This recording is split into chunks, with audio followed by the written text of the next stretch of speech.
fabled heat, where magic meets desire. Subscribe to ignite the fantasy. The air in my chamber always smells like petrichor and ozone. It's a small price to pay for the work I do, a constant reminder of the threshold I straddle, life and death. They call me Lyra, and in the sprawling, neon-drenched labyrinth of Veridia, I am known as the Weaver. I bring back the dead. Except they aren't quite asterisk dead, not really, not in the traditional sense. Veridia's latest horror is a phantom killer, someone who snuffs out lives with a touch, leaving no mark, no trace, just absence, empty shells until I arrive. They call it dissolution. Victims are here one moment, vibrant, then gone, leaving behind grieving families and a city paralyzed by fear. The authorities are baffled, but the dissolved, they whisper, and I listen. Tonight's whisper belongs to Alara Vasquez, a talented architect. Her spectral form flickers before me, translucent and fragile. I don't understand, she murmurs, her voice like the rustle of dry leaves. One moment I was admiring the cityscape from my balcony, the next I was gone. My fingers dance over the intricate runes etched into my workbench, the same runes that pulse with the strange, crackling energy of Veridia's ley lines. I can bring you back, Alara, I tell her, my voice low and steady, but there is a price. The price isn't gold or favors, though I accept those too. The true price is a memory, a piece of their essence woven into the tapestry of my own being. It's a dangerous exchange, a burden I carry willingly. But without it, the link is unstable, the resurrection incomplete. Alara hesitates. What kind of memory? The strongest, the most resonant, the one you would least like to lose. She closes her eyes, a single tear tracing a path down her cheek. My design for the Zenith Spire, I poured my soul into that. I nod, then that is the price. The ritual begins, the air crackles, the runes glow, and the scent of ozone intensifies. I chant in the ancient tongue, my voice rising and falling with the rhythmic thrum of the city. Alara's form solidifies, becoming more vibrant, more real. Then silence. Alara gasps, her eyes snapping open. She clutches her chest, her breath coming in ragged gasps. I'm back. You are, I confirm, but remember the bargain, the design, it's gone from your mind. Alara sways, but a grim determination settles on her face. I'll rebuild it, I have to.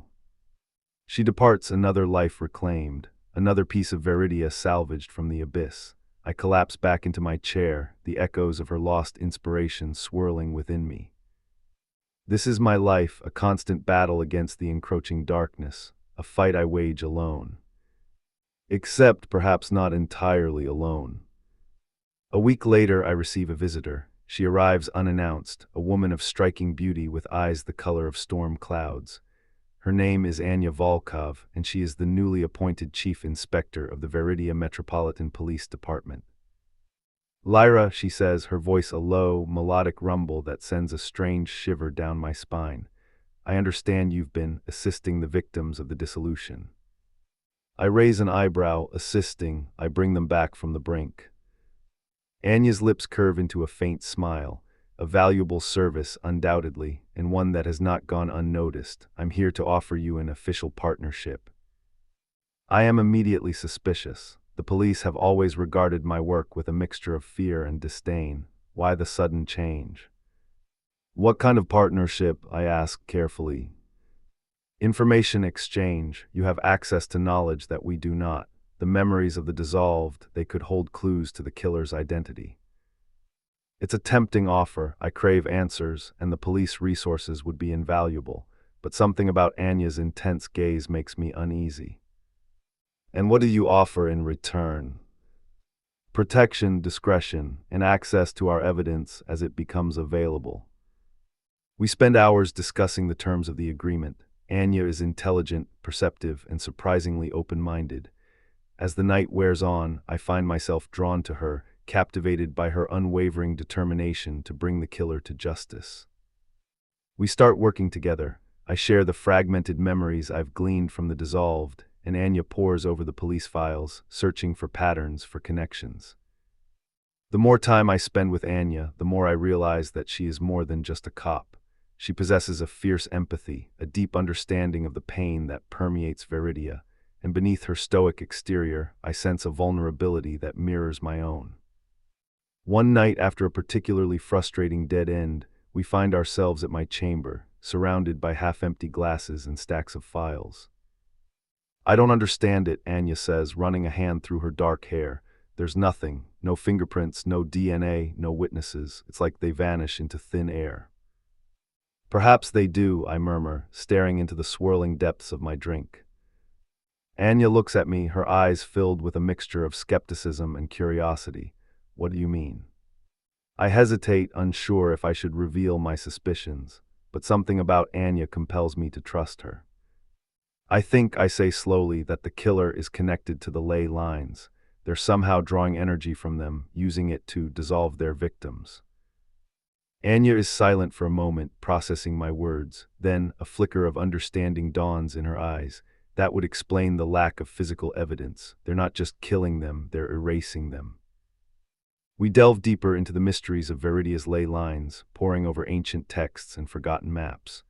We discover that the ley lines converge at a single point, beneath the zenith spire, the very building Ilara Vasquez had designed.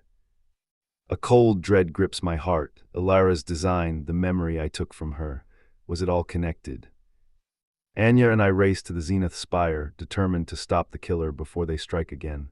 But when we arrive, we find the penthouse suite empty, except for a single, shimmering figure standing on the balcony, silhouetted against the neon glow of the city.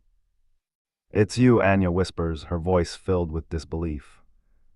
The figure turns and I gasp. It's Ilara Vasquez, but her eyes are no longer filled with grief and determination.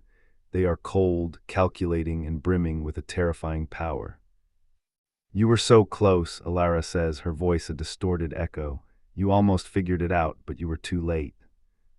She raises her hand, and a surge of energy erupts from the ley lines, engulfing the room in a blinding light. Anya shoves me behind her, shielding me from the blast. The force of the energy throws us both to the ground. When I open my eyes, Anya is lying beside me, unconscious. Ilara is gone, and the air is thick with the scent of ozone and death. I crawl to Anya's side, my heart pounding in my chest. Her breathing is shallow, her skin cold. "Anya," I whisper, shaking her gently, "please wake up." But she doesn't respond, and as I look into her lifeless eyes, a horrifying realization dawns on me. Ilara hadn't been working alone. The one who was giving her victims, the one who was profiting from me, was no other than Anya. The partner, the protector, was the one truly playing me. I am alone again, and this time the darkness has won.